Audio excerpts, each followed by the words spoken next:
রাত বড় গভীর হয়েছে। শুনেছি নবীর জবান থেকে হাদিসের পৃষ্ঠাগুলোতে, রাত যখন গভীর হয় তুমি শেষ আসমানে নেমে আসো, বান্দাদের ডেকে ডেকে বলো কি চাইবি রে বান্দা, এখন বল। চুপি চুপি চাইবি, আমি আল্লাহ চুপি চুপি কবুল করে নিব। রাত বড় গভীর হয়েছে আল্লাহ, তোমার কাছে আমরা চাইতেছি আমাদের প্রথমে গুনাহগুলো মাফ করে দাও। আমরা এত বড় গুনাহগার,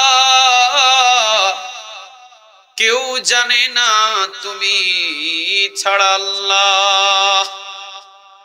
সবার চোখে ফাঁকি দিতে পারি, তোমার চোখে ফাঁকি দেওয়ার সুযোগ তুমি আজকে সমাজের ভিতরে সম্মান দিয়ে রেখে দিয়েছো, কিন্তু এই সম্মানী মানুষটার গোপনে যে এত গুনাহ আছে তুমি ছাড়া কেউ জানে না।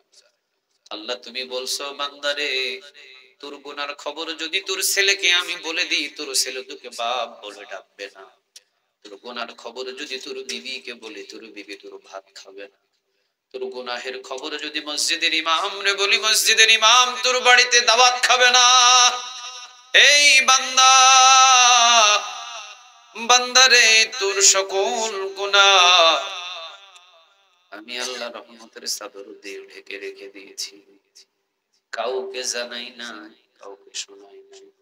কোনো একদিন যদি তওবা করে ফেলিস, আমি আল্লাহ ঢাকা গুনাহগুলো গোপনেই মাফ করে দিব। আল্লাহ আজকের তওবা কবুল করে আমাদের গুনাহগুলো মাফ করে দাও। আল্লাহ এই মাদ্রাসাকে তুমি কবুল করে না। অনেকেই মাদ্রাসার জন্য মন খুলে দান করলেন, এই দানের বিনিময় তুমি তাদেরকে জান্নাতে ঘর বানাইয়া দিও। যে যে নিয়তে দান করেছেন প্রত্যেকের নিয়তকে তুমি কবুল করে নিও আল্লাহ। আল্লাহ, কোরআনের ময়দানে কোরআন থেকে কথা বলতে গিয়ে যদি ভুল ত্রুটি কিছু বলে থাকি, তুমি চিঠি থেকে মুছে দিও। আর যতটুকু আলোচনা করেছি আল্লাহ, আমল করার জন্য আমাদের সবাইকে কবুল করে নাও। অনেক পরিশ্রম করেছেন এই মাহফিল কমিটি, এই মাহফিলটা নিয়ে আল্লাহ তুমি তাদের কষ্টগুলোকে সফল করে নাও। এই কষ্টের বিনিময় জান্নাতের বাগান সাজানোর বিনিময় সবাইকে এক কাতারে কিয়ামতের ময়দানে উঠায়া এই মাহফিলের ওসিলা করে আল্লাহ তুমি জান্নাত সহজ করে দিও। ও রব্বে করিম, মা নাই, অনেকের বাবা নাই, আল্লাহ রিদার রব্বি ফি রিদাল ওয়ালিদি ওয়া সাখাতুর রব্বি ফি সাখাতিল ওয়ালিদ, আল জান্নাতু তাকুদা আকদামিল উম্মাহাত। আল্লাহ, মা এবং বাবার বিষয়ে যে নবী বলেছেন, বাবা খুশি তো তার উপরে আল্লাহ খুশি, আর মায়ের পায়ের নিচে সন্তানের জান্নাত। আল্লাহ গো, এই দুইটা মানুষের প্রতি তুমি তো বলেছো বিল আদল ওয়াল ইহসান, ইহসান ওয়ালা হয়ে যাও। বিশেষ করে মা বাবার প্রতি যে তুমি ইহসান করতে বলেছো, ইহসান করার জন্য তুমি আমাদের সবাইকে কবুল করে নাও। ইনসাফ এক জিনিস, ইহসান হলো আরেক জিনিস। ইনসাফ হলো বাবার যদি দুইটা লুঙ্গি লাগে দুইটাই দিতে হবে, এটা হলো ইনসাফ। মায়ের দুইটা শাড়ি বছরে লাগে দুইটাই দিতে হবে, এটা হলো ইনসাফ। দুইটা যদি শাড়ি লাগে একটা দিলে হলো, এটা হলো জুলুম, এটা হলো কৃপণতা। আর ইহসান বলে ওইটাকে, দুইটা লুঙ্গি লাগে বাবা, বাবারে লুঙ্গি দিছে খুশি হয়ে চারটে, ওইটারে বলে ইহসান। মায়ের দুইটা শাড়ি হলেই হয়ে যায়, কিন্তু মাকে ইহসান করতে গেলে দিতে হবে চারটা, এইটারে বলে ইহসান।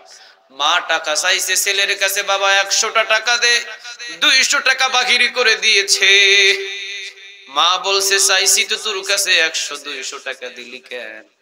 ছেলে বলে মা তোমার প্রতি তো আল্লাহ বলছে ইহসান করতে, তুমি চাইবা কম দিব বেশি, এটা তো আমারও হুকুম না গো মা, আল্লাহর হুকুম। মায়ের কলিজাটা যদি ঠান্ডা হয়ে শুধু বলে আলহামদুলিল্লাহ, আল্লাহ তুমি আমারে একটা সন্তানই দিয়েছো, আল্লাহ বলে তোর জান্নাত কনফার্ম হয়ে গেছে। মা বাবার জন্য কৃপণতা নয়, জুলুম নয়, ইহসান। وقضى ربك ألا تعبدوا إلا إياه وبالوالدين إحسانا। ইহসান ওয়ালা হয়ে যাও রে বান্দা, মা বাবার প্রতি ইহসান ওয়ালা হয়ে যাও। মা বাবার প্রতি যারা খরচ করতে পারি নাই, আজ থেকে খরচ করার তৌফিক দান করে দাও। যারার মা বাবা চলে গেছে, কবরগুলো জান্নাতের বাগান বানায়া দাও। ও আল্লাহ, ও আল্লাহ, বাংলার জমিন স্বৈরাচারী মুক্ত জমিন হিসাবে তুমি কবুল করে নাও। যারা ছাত্ররাই বাংলার জমিন রক্ষা করার জন্য হাসি মুখে জীবন দিয়ে দিলেন, তুমি তাদের কবরগুলো জান্নাতের বাগান বানায়া দাও। আবু সাইদ সহ, মুগ্ধ সহ আরো যারা জীবন দিলেন শহীদের উচ্চ মাকাম তুমি তাদের দান করে দাও। যারা সমন্বয়কের ছাত্র আছেন, আল্লাহ তুমি তাদের রোডে ঘাটের বালা মুসিবত গুলো থেকে হেফাজত করো।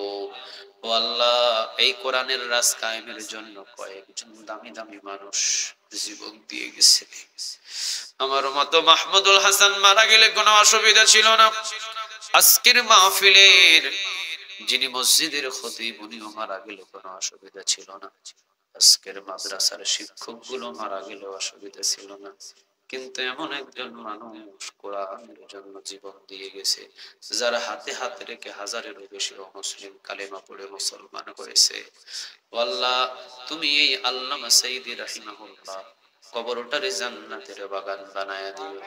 কাদের মোল্লা, নিজামী সহ আরো যারা ইসলামের জন্য শহীদ হলেন, ফাঁসির মঞ্চে ঝুললেন, আল্লাহ তাদের জীবনের বিনিময় কোরআনের রাজ কায়েম কবুল করে না, আর তাদেরকে জান্নাতের উচ্চ মাকাম তুমি দান করে দাও।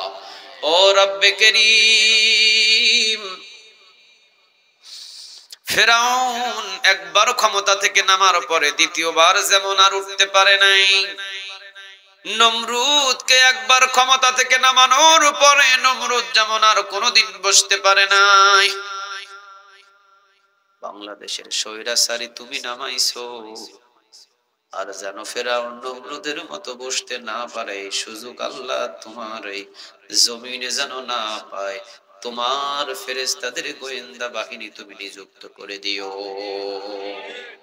রব্বে করিম, ইসলামী রাষ্ট্র হিসাবে দেশটাকে কবুল করে নাও। যারাই ক্ষমতায় বসুক, কোরআন দিয়ে যেন দেশ আমরা চলে এটা দেখি, এটা না দেখায় তুমি আমাদের কারো কাছে মওতের ফেরেশতা পাঠায়ো না। জানি না কোন দিন দুনিয়া থেকে বিদায় নেব, কোন দিন চিরতরের জন্য বিদায় নিয়ে চলে যাব। যেদিন বিদায় নিব, জবান দিয়ে তুমি আমাদের প্রত্যেকের উচ্চ সুরে কালিমা গুলো জারি করে দিও, লা ইলাহা ইল্লাল্লাহ মুহাম্মাদুর রাসূলুল্লাহ।